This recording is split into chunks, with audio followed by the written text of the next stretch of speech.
Good morning, good afternoon, good evening, depending on where you are in the world. My name is Sean Tamani. Welcome to Politics with Sean Tamani. It's actually been a minute since I've done these. I hope that you've been doing well in your academic studies. I hope that you're enjoying this field of political science and international relations, and that you've been taking up your modules and finding the course to be interesting. So, as we normally operate, I would receive a question from a student in one of the universities in South Africa. I would then conduct my own research and explain as to what is required of the student in undertaking the assignment or the assessment at hand.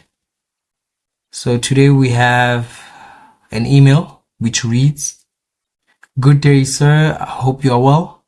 I have a question with regards to democracy and the GNU, which is the Government of National Unity. So since the GNU is a coalition with other political parties included in the governance of South Africa, my question is that, is democracy visible through the GNU? And if so, do they actually demonstrate democracy to the government? What are the aspects that I should delve into to see whether or not democracy is demonstrated through the Government of National Unity?" So, a beautiful question, I should say. An interesting question, rather. Let me not use the words beautiful. So there are 5 aspects that I'm going to focus on in answering that question. Firstly, I'm going to look at inclusivity and representation, consensus building versus dominance. I'm also going to look at transparency and accountability, and policy effectiveness versus policy gridlock, or political gridlock rather. And lastly, I'm going to look at public participation and democratic culture. An interesting reminder, don't worry about what my hand is doing. I'm using my hand to use my mouse so I can move through the notes that I've created for this presentation. So as we always start, it is important for us to not just explain what the Government of National Unity is, but rather to also give it a deep dive into the historical foundations of the earliest times in where we had the Government of National Unity and what we have today as a Government of National Unity post-apartheid. So it is important for me to focus a bit on what led to the Government of National Unity in South Africa. So essentially, the Government of National Unity in South Africa was formed after the 2024 national elections, where no single party won outright majority. This was a historic moment because the ANC's decline in dominance, for the first time ever, which has been a political party that has governed since 1994, and during those national elections actually dropped below 50% for the first time, winning only 40.18% of the votes. This meant that the ANC could no longer govern alone and had actually to form a coalition. So now, part of the coalition negotiations, as we witnessed, the ANC initially tried to form a coalition with smaller political parties but faced resistance. Instead of partnering with the Economic Freedom Fighters or the Mkhonto weSizwe political party, which was now a newly formed political party contesting national elections, backed by Jacob Zuma, the ANC chose a broad-based Government of National Unity to ensure stability. Now, the Democratic Alliance, which was the second largest party with 21.81% of the votes, agreed to join the Government of National Unity, despite being the ANC's biggest rival. Now, in order to avoid political instability, South Africa was faced with risks of economic decline, policy paralysis, and investor uncertainty if no stable government was formed.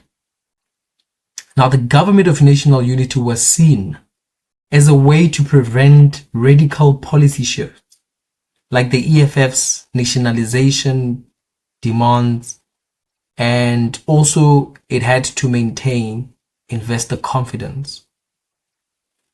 So which political parties are now part of the government of national unity? So the government of national unity includes multiple political parties, with the ANC and the DA as the main partners. Other parties joined to secure parliamentary majorities. So we have the key parties in the government of national unity of 2024, where we have the African National Congress with 40.18% of the votes, meaning that it has 159 seats. We have the Democratic Alliance with 21.81% of the votes, and it has 87 seats. Inkatha Freedom Party with 3.85% of the votes, which guaranteed it 17 seats. We have the Patriotic Alliance with 2.06%, which has 9 seats. The Good Party with 0.8% and has 1 seat in Parliament. The Freedom Front Plus with 1.36% of the votes and has 6 seats. We also have the United Democratic Movement with 0.63% of the vote and has now 3 seats, and as well as Al Jamaa with 0.4% and now has 1 seat. So now the parties which are not in the government of national unity, which are now the main opposition parties, we have the Economic Freedom Fighters with 9.52% of the votes and has 39 seats in parliament. We have the Mkhonto Wesizwe with 14.58% of the votes and has 58 seats in parliament. And we have other smaller political parties. So it is important for me to also make mention of the fact that this was a period in which there were highly contested elections with a lot of political instability, with a lot of smaller political parties gaining momentum and others mushrooming through certain funding, which I guess they had.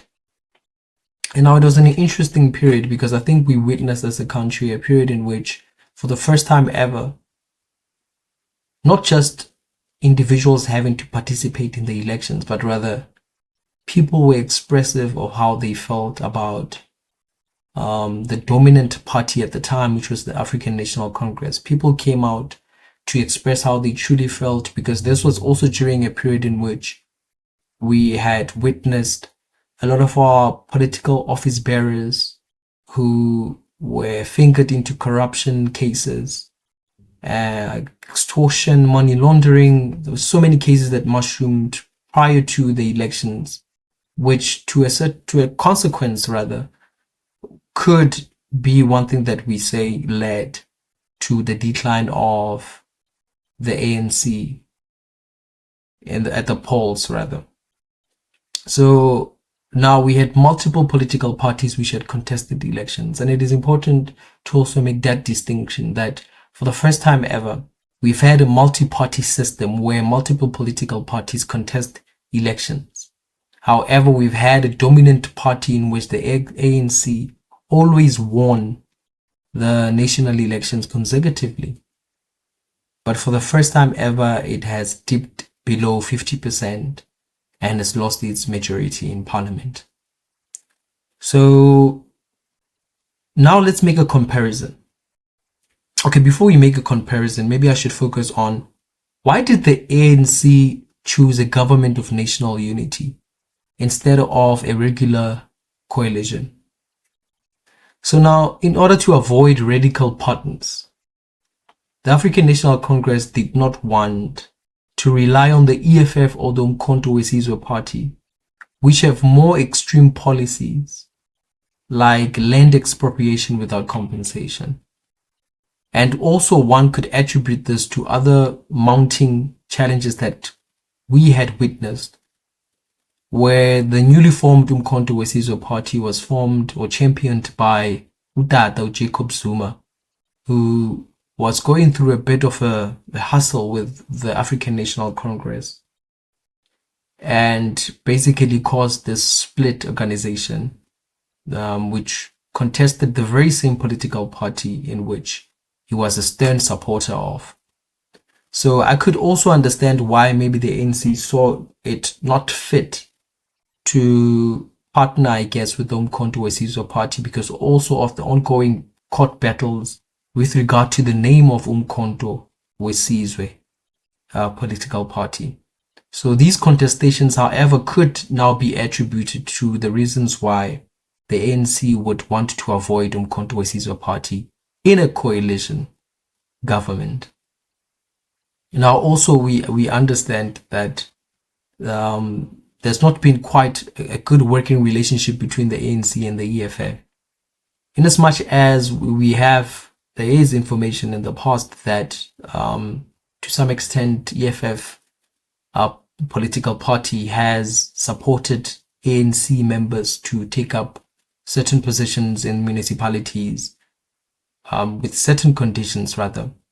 But I guess maybe what had led to that also was the formation of Umkhonto weSizwe party, knowing that now the EFF also had lost some of its members to the Umkhonto weSizwe party. So it was a bit of a tussle at that time for Umkhonto, or rather the ANC, to not want to be part of such a coalition with radical partners. Notwithstanding the fact that the ANC did reach out and in engagement and negotiations with these said political parties. Now, for the sake of economic stability, the Democratic Alliance is seen as a market-friendly political party which reassures investors. And I think it is a conversation that we hardly have, and we should have it, and we should have it truthfully, that in the eyes of some investors, the Democratic Alliance, not as a sole political party, but as part of a cause, may be seen as a political party which would make other investors feel more comfortable in actually investing in South Africa and investing in some of the initiatives which are taken up by the government, and which is a narrative which could be debated whichever way, but facts remain that we are in an institution where privatization has now become a norm, and the means of production and the resources that some of these investors hold are from likely people who would rather want the Democratic Alliance rather to also be part of governance. Sorry. Now, also for constitutional majority. So the Government of National Unity gives the ANC DA IFP bloc over 60% in parliament, which allows them to pass key laws like budget bills without needing the EFF or the MK party. So now let's make a comparison between the Government of National Unity in 1994 with the Government of National Unity in 2024, or which was formed in 2024 rather. So the 1994 GNU was formed after apartheid to include the ANC National Party and Inkatha Freedom Party to ensure a peaceful transition. Now, in comparison with the 2024 Government of National Unity, it's different because it's not about reconciliation, but about preventing political chaos after the ANC's electoral loss. So we do have key challenges for the GNU, which are policy conflicts in which the ANC and the DA do not agree on issues such as the Black economic empowerment, policy laws, privatization and labor laws. also public perception. Some see the government of national unity as a marriage of convenience rather than a true unity, you know? So the MK party and the EFF opposition, both parties reject the government of national unity and may disrupt in parliament, similar to how the EFF has done in the past, which we have seen in a lot of videos that have circulated around when they're having discussions in parliament or they're debating. So we have seen that the EFF and the Umkhonto weSizwe party have now become a force in parliament, in also going about showing their arguments. So that is our short or historical background in the government of national unity. Now we're looking at some important questions that I've created that we need to ask ourselves in order to ensure that we are having a constructive conversation around the question that was posed by one of the students. So now we look at inclusivity and representation.